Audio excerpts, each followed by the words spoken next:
Hi lovelies, it's always a pleasure to have you on the channel.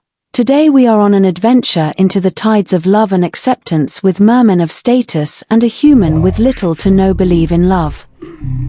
The ocean does not rush. It waits. It studies. And when it chooses, it does not ask permission. Amani in J had always loved the sea. Raised along the coastline of Mombasa, she grew up with salt on her skin and wind in her curls. She was practical, grounded, educated, a woman who believed in science and effort, not myths whispered by grandmothers. Which is why, the night the ocean split open and two figures rose from its depths, her first instinct was not awe. It was terror. They emerged slowly, deliberately. Water cascaded down sculpted shoulders and powerful chests. Their skin glowed bronze beneath the moonlight. Below their waists, massive tails shimmered in deep blue scales that caught silver light like shattered stars. Twins. Identical faces. Strong jaws. Full mouths. High cheekbones carved like royalty. But their eyes were different. One held calm green depths, ancient, restrained, steady. The other burned molten gold, sharp, restless, alive. Amani stumbled backward. Her breath locked in her throat. "Stay back," she demanded. The golden-eyed twin tilted his head, studying her with unsettling curiosity. The green-eyed one placed a restraining hand on his brother's arm. "We mean no harm," he said quietly. His voice was smooth. Human. That frightened her more than if it had been monstrous. She ran. And for weeks after, she avoided the shoreline at night. Avoidance did not erase memory. She dreamed of them. Of green eyes watching patiently. Of golden eyes blazing with unspoken challenge. Then the storm came. Sudden. Violent. Merciless. Amani misjudged the tide one evening. A rogue wave slammed into her, dragging her under in a churning spiral of salt and darkness. She fought, but the current was stronger. Then arms wrapped around her. One strong and unyielding at her waist. Another cutting through water beside her, clearing debris with lethal grace. They moved through the storm like creatures born from it.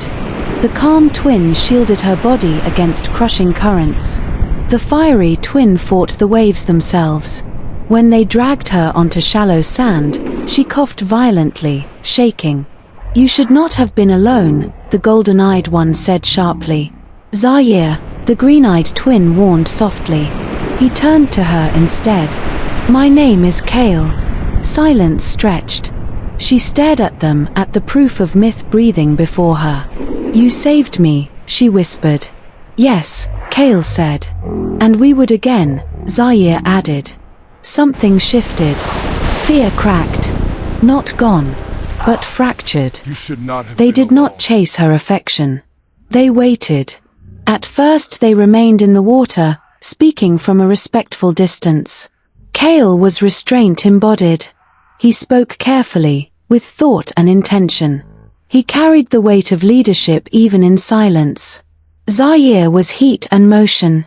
He asked her about music, about ambition, about why humans chased things that wounded them. He challenged her, teased her, watched her reactions with dangerous attentiveness. She feared Zaire's intensity. She trusted Kale's steadiness. But she felt both of them. Weeks turned to months. The first time Kale touched her wrist, she flinched.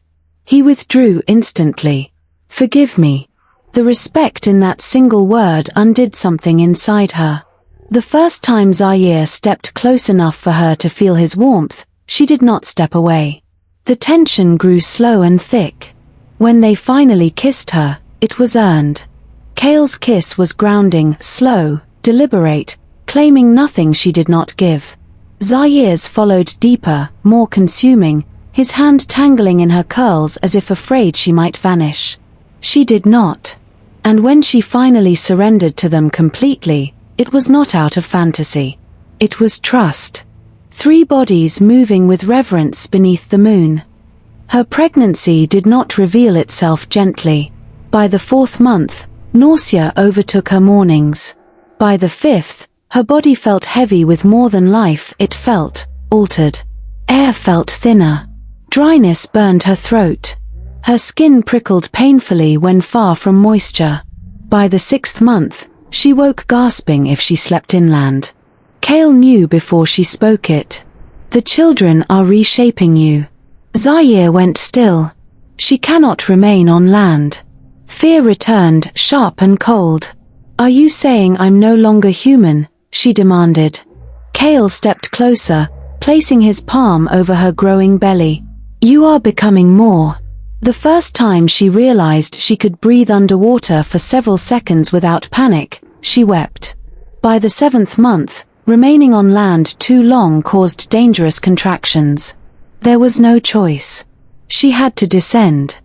The underwater kingdom of Neravaris rose from the ocean floor like living architecture. Coral towers spiraled upward in crimson and ivory hues. Bioluminescent vines draped between arches of pearl-white stone.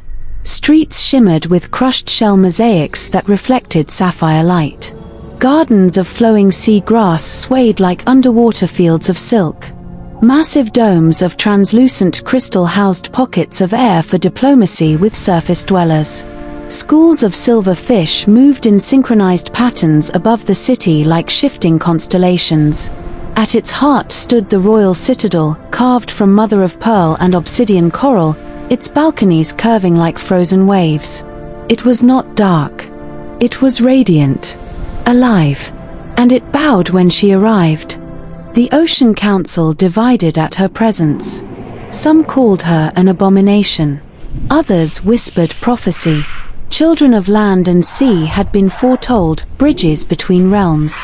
Before verdict could be decided, an ancient abyssal force awakened, drawn by imbalance. It attacked the city itself. Kale fought with controlled power. Zaire with blazing fury. But it was Amani, glowing with the strength of her unborn children, who ended it. Light erupted from her body in a radiant wave that shattered the entity. Silence followed. The council bowed. Not in tolerance. In recognition. Labor beneath the sea was powerful and primal.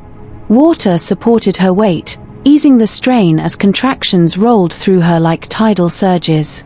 She roared. Kale's forehead pressed to hers. Zaire's hands gripping hers fiercely. You command this tide, Kale whispered. The final surge came like a storm breaking. Omori was born first, sea-green eyes bright, a tiny shimmering tail that softened into legs. Soraya followed, golden-eyed and observant, her tail pale silver before transforming.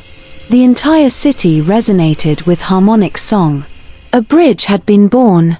Years later, Amani stood upon a coral balcony of Neravaris. She could no longer live fully on land. Her lungs required moisture-rich air. Her body thrived beneath the sea. She had not lost herself. She had evolved. Below her, Omori manipulated currents with playful concentration.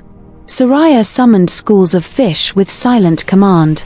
Kale trained them in discipline. Zaire taught them courage. And Amani, she ruled beside the tide. Queen of two worlds. The woman who once ran from the sea. Now its chosen heart. And when the ocean roars along the shores of Mombasa, it no longer calls her name in whispers. It speaks it in reverence. Amani, mother of the tides. Bridge between worlds. Thank you for watching. Please like and subscribe for more fantasy stories. Let's take a few minutes to unwind and let our imagination run wild. As always, your support means a lot to me. See you in the next video.